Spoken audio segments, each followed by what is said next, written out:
June মাসের আজকে 4 তারিখ উঠেই গেল। লোকে বলছে ভোটের কালি এখন হাত থেকে শুকোয়নি, তার মধ্যে পার্টিটা ফিনিশ হয়ে গেল। আমিও আগে এই কথাই বলতাম যে হেরে গেলে পার্টিটা খুঁজে পাবেন না, দুজনই থেকে যাবেন, পিসি ভাইপো, বাকি সব গায়েব হয়ে যাবে। দেখুন কে কোন দিকে খেলছে, পঞ্চায়েত নাই, পৌরসভা নাই, এমএলএ নাই, এমপিরাও আসছে না। কীরকম পার্টি ছিল, কিভাবে জিততো ওরা? মাত্র 91 লক্ষ ভোট বাদ গেছে, তাতেই হেরে ভূত হয়ে গেল।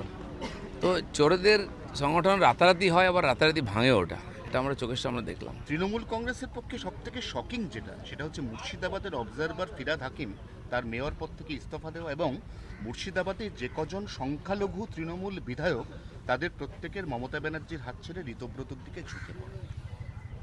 উনি হিন্দু সমাজকেও ধোকা দিয়েছেন, মুসলিম সমাজকেও ধোকা দিয়েছেন, নাহলে হুমায়ুন কবির বেরোলো কেন? আজ মুসলমানরাও বুঝতে পেরেছেন যে 15 বছর তাদেরকে ললিপপ দেওয়া হয়েছে, তাদের কোনো উন্নতি হয়নি। আমরা বারবার বলেছিলাম যেটা বিজেপিকে ভোট দেবেন কিনা সেটা অন্য জিনিস, কিন্তু আপনাদের সমাজের কথা ভাবুন। মৌলবী মৌলানা যারা ভাতা নিয়ে বসে থাকতেন হাজার হাজার, সেই সব লোকরা সমাজের কথা ভাবেন, নিজের কথা ভেবেছে, মমতা ব্যানার্জির পরিবারের কথা ভেবেছে। আজ পদত্যাগের যে হোড় পড়ে গেছে না, যদি আমরা একটু চমকাই বা বলে দিই, পঞ্চায়েত পৌরসভা থেকে আরম্ভ করে কেউ থাকবে না, সব পদত্যাগ করে দেবে।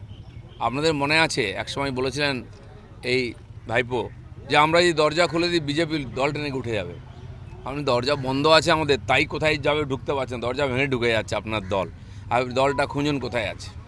অভিষেক বন্দ্যোপাধ্যায় শরীর খারাপের দোহাই দিয়ে সিআইডি হাজিরা এখনো পর্যন্ত এড়িয়ে গেছেন, কিন্তু এবার ইডি অভিষেকের দরজায় কড়া নাড়ছে। কালকে নোটিশ সার্ভ করা। আপনারা জানেন পার্থবাবু এই নাটক করতেন, জ্যোতিপ্রিয়ও করতেন, কেষ্টদাও করতো। আমার শরীর খারাপ, আমার মন খারাপ, কিন্তু কি বেঁচেছে জেল থেকে?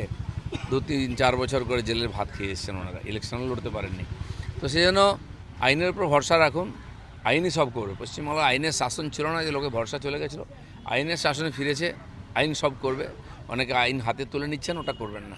আজকে বিধাননগর দক্ষিণ থানায় 10:30টার সময় অরূপ বিশ্বাস, তাহলে মুক্ত বাতাসে অক্সিজেন নেওয়া অরূপের কি আজকে খোলা ময়দানে শেষ দিন? দেখুন, অক্সিজেন ক্রাইসিস তো হয়েই গেছে, নাহলে কুণাল ঘোষ রাস্তায় পড়ে যান কেন? অনেকেরই অক্সিজেন কম হয়েছে, কিন্তু আমি বলে দিচ্ছি যে যা করেছেন, যা দাপটে, পার্টির লোকেদেরও কথা বলতে দেয়নি। আজকে তারা মুখ খুলছেন। বাইরের লোকেদের তো ছেড়ে দিন, পুলিশের কথাও কেউ শোনেনি, অ্যাডমিনিস্ট্রেশনদের লোকেদের কথা কেউ শোনেনি। তো এখন পুলিশের কথা শুনুন, সেই জন্য আইনের হাতে আসতেই হবে। এখনও বহু লোক অত্যাচারিত হয়ে চুপ করে বসে আছেন। আমি বলছি 21 সালের যে পোস্ট পোল ভায়োলেন্সেরও এখনও আর অভিযোগ নেওয়া হচ্ছে, এফআইআর। আপনারা গিয়ে এফআইআর করেন। আপনার যদি টাকা নিয়ে থাকে, কেউ দোকানপাট জবরদখল করে থাকে, সবাই কমপ্লেন করুন, সুবিচার পাবেন।